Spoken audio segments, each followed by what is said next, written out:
Hello, this is Eric from Eric J. Hill Photography, and we're here today to review some bad wedding photography. And I'm really excited because some of them are really bad.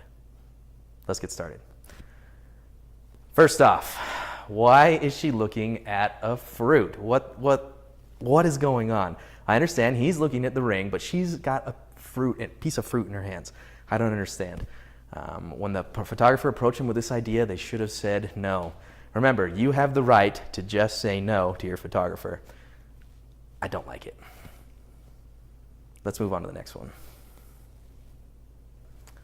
This image is kind of cringeworthy, you'd probably agree. The lighting is excellent. The background looks pretty good. Not sure about the green, but it's nice, it looks good. But why her hands are on his butt and why he's so happy about it, I don't understand. I mean, sure, they're married, newlyweds, it's exciting, it's kind of, fun, but this image is just weird. This is not good stuff. The pose could have been changed, it could have been a lot better. So once again, if your photographer approaches you with this kind of idea, you have the right to say no. Let's look at the next one. 1970 called, and it wants its photo back. Collages like this were really popular back in the day, and I'm still okay with a well-executed collage, but this one just doesn't really work. Maybe it symbolizes that she's always on his mind. He's always thinking about her. But it just comes off kind of weird and something that you'd find in your grandparents' house hanging on the wall. So, once again, when your photographer approaches you with this kind of idea, just say no. Let's look at the next one. Now, this image is lit excellently. You can see the catch lights in their eyes, and that's appealing. Their skin tone is good. The background, there's not really a background because of the flashes. Act as kind of like a squib to darken everything out. But why they've got their rings in their mouth, I don't understand. I mean, the first time I looked at it, it looked like he had a grill in his mouth, and I did a double take or like a triple take. Taking pictures of rings is actually a really popular thing in today's wedding photography.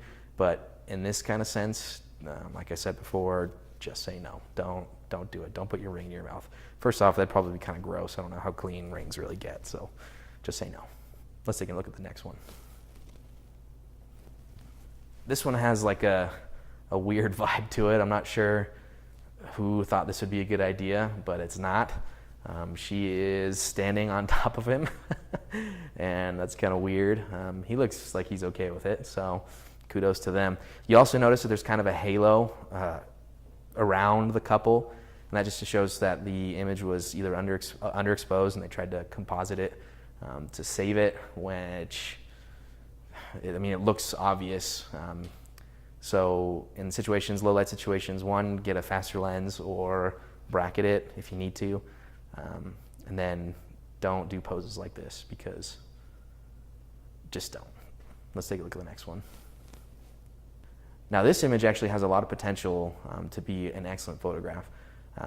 The photographer has off-camera flash to fill in the couple, and then they've exposed the background to be appealing, get all the colors in the sunset or sunrise, probably sunset. The issue, however, is the crop isn't very consistent. It cuts off her arm, and that just creates tension. It feels weird. And there's a little flat. The flash might have been on camera, like directly on camera or slightly above it. Changing it up just a little bit, and maybe even toning it down a little bit with a soft box or a shoot-through umbrella. Give you a nice softer light, wrap the light around the face, and make it a little bit more appealing because it looks a little bit flat. Also could probably adjust the color temperature just a little bit, and that would make them look like they're alive and not like they're corpses. So let's take a look at the next one. I like to call this image the I don't really know what to get you, so I'll offer to be your wedding photographer, okay?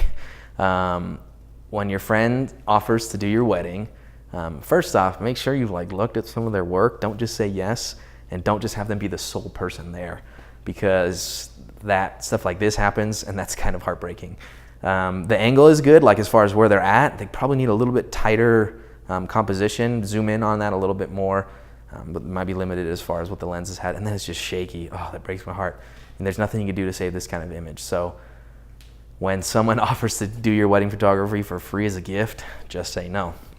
So we've gone over a lot of different really bad examples of wedding photography. And my whole hope in sharing this with you is to tell you that it's a big day, it's important. You can't just let anyone do it. So when the time comes for you to choose your photographer, look at their past work, look at their clients' reviews, and look at their style. Make sure they're all up to your standards.